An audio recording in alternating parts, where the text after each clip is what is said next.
Well, I want to tell you a little bit about myself. I'm Monica Weldon. I am from Houston, Texas. I'm the president and CEO of a patient organization for an ultra rare disease called SYNGAP 1, and we are Bridge the Gap SYNGAP Education Research Foundation.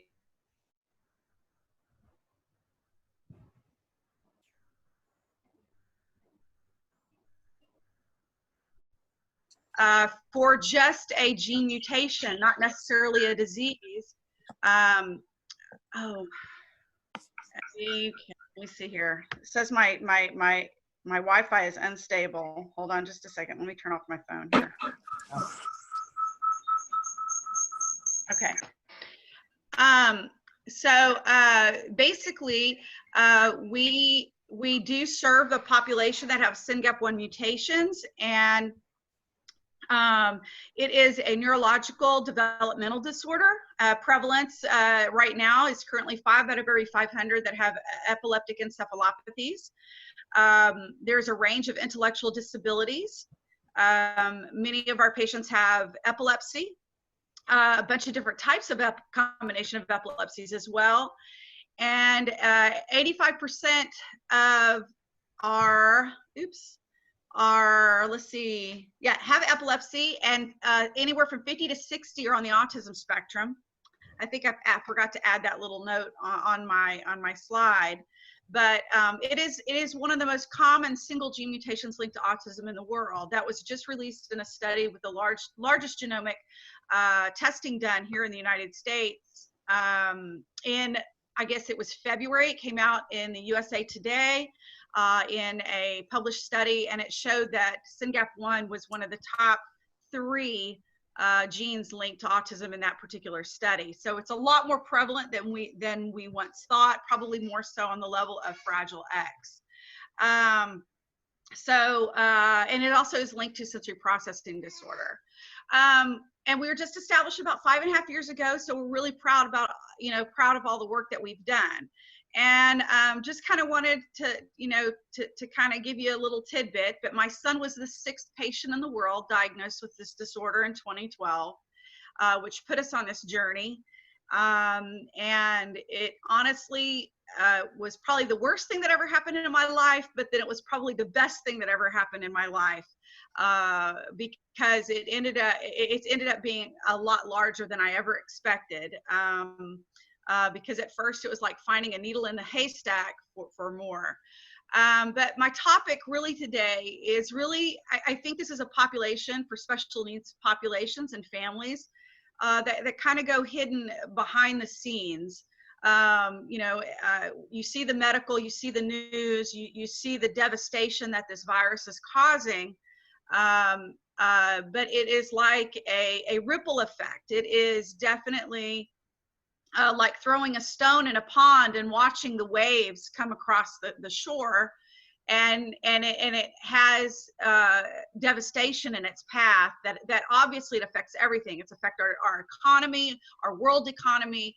It has affected families with the loss and the death of loved ones that have come up with this virus. And sometimes I think the effects of this virus, well, it's detrimental on everyone. People are losing jobs, but I have to say that the special needs population, obviously I'm a little biased because I live this life every day. And some of the things that we do in our everyday life, we were doing even before this happened. But now that we've got a situation where pretty much the world is on lockdown, it's kind of shut down, and we have a lack, there are a couple of points I wanted to make in these slides to kind of let people in on a snapshot of what we're dealing with these children and loved ones and even adults that have critical needs in the home that they are not receiving right now. The biggest thing, of course, is probably just lack of routine. We have loss of provided state services, and in the United States, here we have what we call waiver programs, and many of those programs that provide services in homes have stopped. And I'll go through each one of these. And then we have lack of supply chain resources. And lack of minimal education services, because obviously schools are out, and now schools will probably be out till the fall in most of the states. And I'm probably sure that the rest of the world is kind of put education on hold, and and putting children back in the classrooms. Touching on the first point, lack of daily routine. Many of the families that are caring for individuals have cognitive delays, and if they don't have cognitive delays, a lot of them have autism spectrum disorders, and there's a lack of understanding at the current and very fast changes that have put pretty much their lives in a tailspin. And having to explain and break that routine really is devastating. If you could open a window and look into the lives of even our own patient group and the stories that we're hearing, they don't understand why they're unable to go to the park. They're unable to understand why they're not allowed to see their friends. It is, and the cause, of course, all this is caused with all the places that are being closed, the closures. And when you have this and you have that lack of understanding of the why behind it, the behaviors in a lot of these conditions escalate. There are a lot of frequent meltdowns. In fact, last week we had one of our children could not understand why he could not go outside. He saw someone walking with their family, say on the street, and this child had a meltdown, ended up jumping around, and of course falling back and cracking his head open and having to get staples to go to the emergency room and stop, all because of the fact that he was being denied access to something. So the loss of general supports in a way, because a lot of our families depend on outside extended families to help. And so when grandma and grandpa, because of their older ages, even though they can't just come out and come over, they don't understand why they can't see their grandma or grandpa or their brothers or sisters. And in my case, I have older adult children who can't come over. And they just don't understand that. And honestly, trying to put myself in people's shoes like that really, for me, is heartbreaking, because you feel, I could imagine you'd only feel abandoned, and so having to do that and try to explain the best how this sudden stop in your life, when you were able to go out to when you were able to go out to the street and meet the bus every day, and you got to sit next to your friend on the bus, and now all of a sudden you don't. So it's not just like a weekend, it's not just 2 days, a Saturday and a Sunday, and then you're back to routine. This has been months. This is going into months. So without that extra loss of general supports, even with family, you have the added burden. There are no breaks, and that for the rest of the family becomes a mental strain. Many of our children don't sleep, and when they don't sleep, and of course all of you probably have experienced, not being able to sleep one night, or having no sleep and having to get up and go to work the next day, or even having to take care of children or responsibilities that you have because of lack of sleep. When all these things happen, and all of that combined becomes almost the perfect storm for disaster. And then of course, when you're at home and you're not able to go out, boredom starts to set in. And even for my own personal experience, my son, who's special needs, also has a twin sister. and it's even hard on her being neurotypical. And then, of course, lack of space. We've had many of our families that, and I can't even imagine being a single parent and doing this by myself, but I had a parent who called me because she hadn't had any sleep, and she was in an apartment in New York City in the middle of the Bronx, unable to control her child. And the neighbors were starting to complain because of the screaming. I mean, like, where is she supposed to go? What is she supposed to do? So having that helplessness of trying to get her the help she needs. We finally did get a doctor to do a virtual meeting with her, and got her some medication because she hadn't slept in days, it seemed like it, because her child would not sleep. So those are just some of the causes, or some of the results in a lack of a daily routine for these children and these individuals that have special needs. Another problem we have is the loss of state services. And when you have executive actions and orders preventing home care and inpatient care from providing those needed services from waiver programs, it is a financial strain. And also, of course, the lack of help, extra help that you would have normally when you have an aide come in to do respiratory therapy, or whether or not they're changing out a feeding tube, or those kind of heavy nurse duties that they have.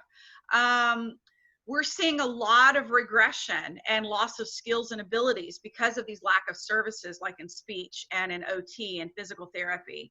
Many of the therapies, such as speech, have gone online, which, I mean, of course, we're going to take what we can get. But when you're a family and you're dependent on an occupational therapist and a physical therapist to come in to be working with a child that is learning to walk, some families just don't have the equipment or or the materials to be able to do the necessary exercises or things to do, because families just don't have those types of skills. And one of the biggest heartbreaks of all this, and you probably heard this in the lockdowns in nursing homes, where families, the only way they're able to see these families are to go up to a window and say hello. I have several of our adult patients who are in a group homes, and they have a regular routine where mom or dad or one of the family members gets to come in and see them. Well, all of a sudden that stops, and then you have that disconnect, and then you have the family's emotional and mental toll on them, worrying, are they going to be okay? And yes, sometimes FaceTime works, but then there is something to say about that physical contact, that hug, that kiss, that touch of someone, ensuring that things are going to be okay and that they're there. It gives a sense of security.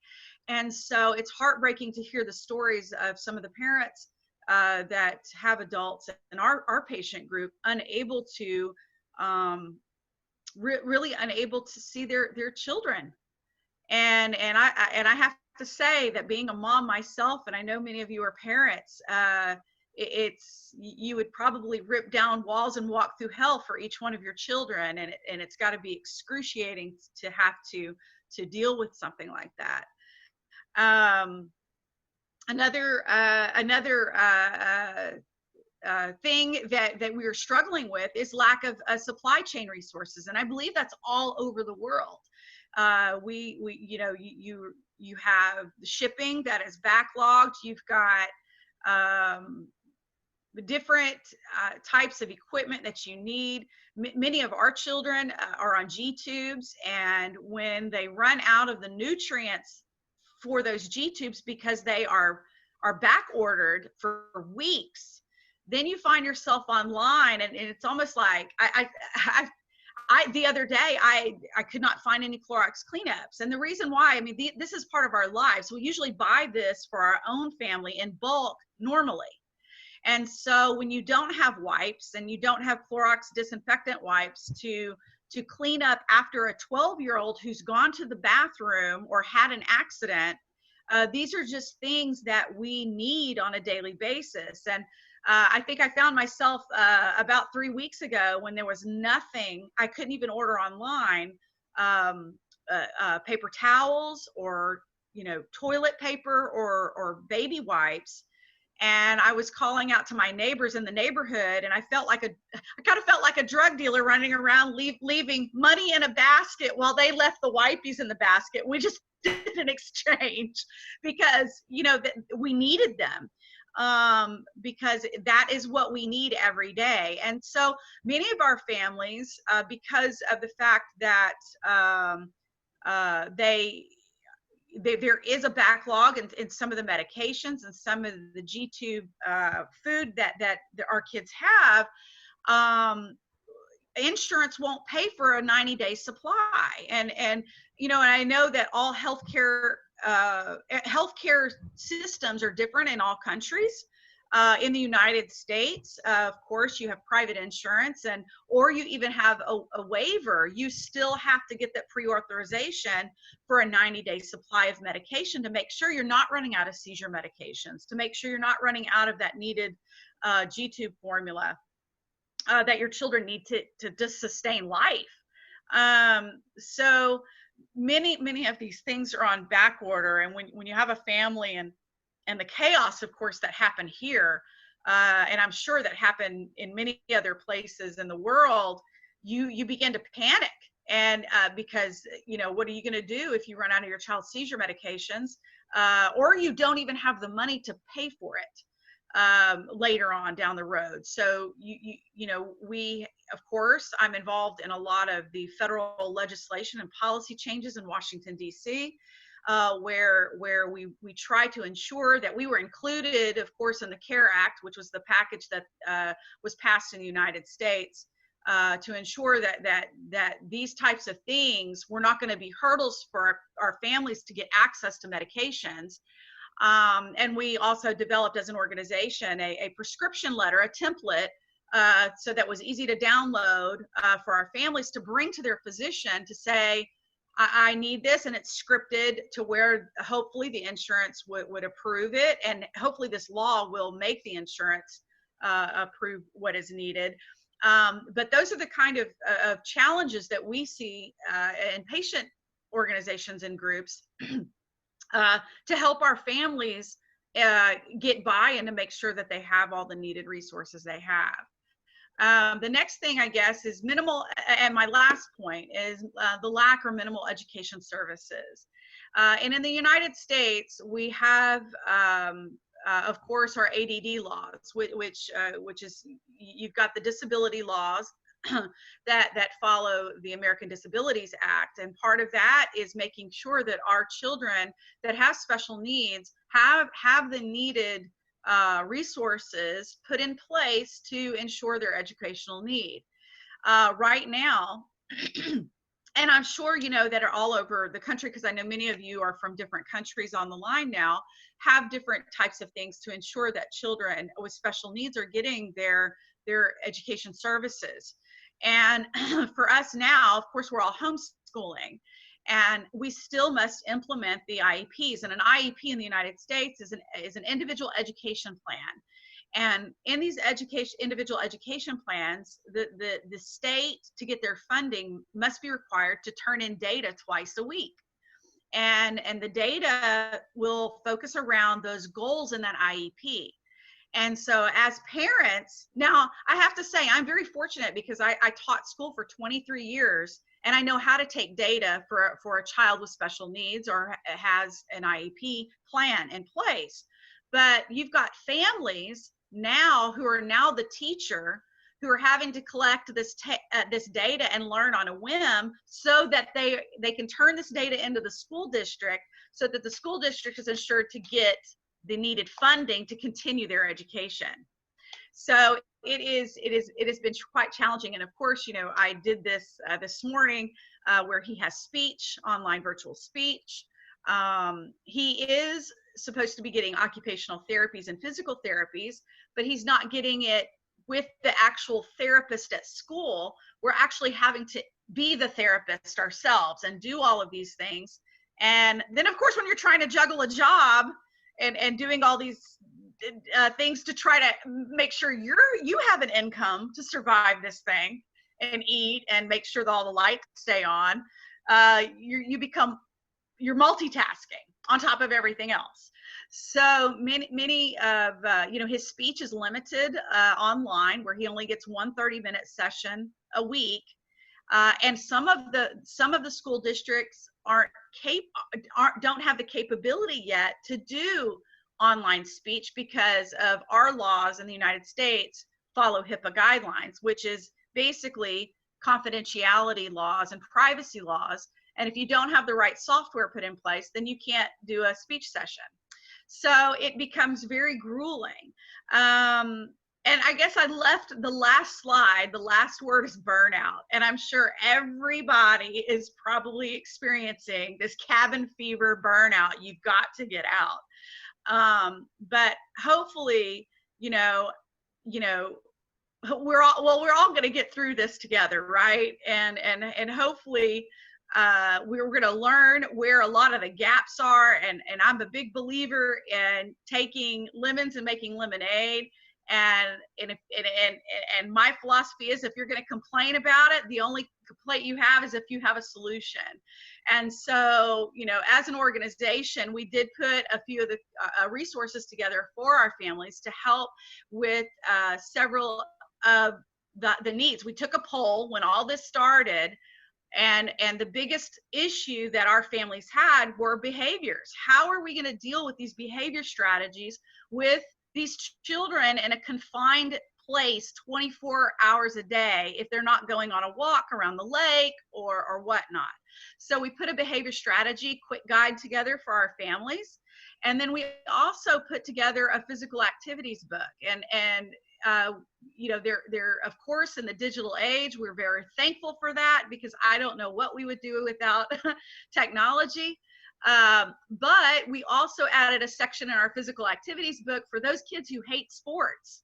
And if they don't want to do sports, then you can trick them in doing physical activity to get them to do something fun that they like to do, like blowing bubbles, with the motions of blowing bubbles, and all of those different things that you can combine to benefit a child with special needs, to keep them on track, and to keep, the whole goal is to keep them from regressing and to keep sanity. Because if you can't keep those two things in line, it's incredibly difficult.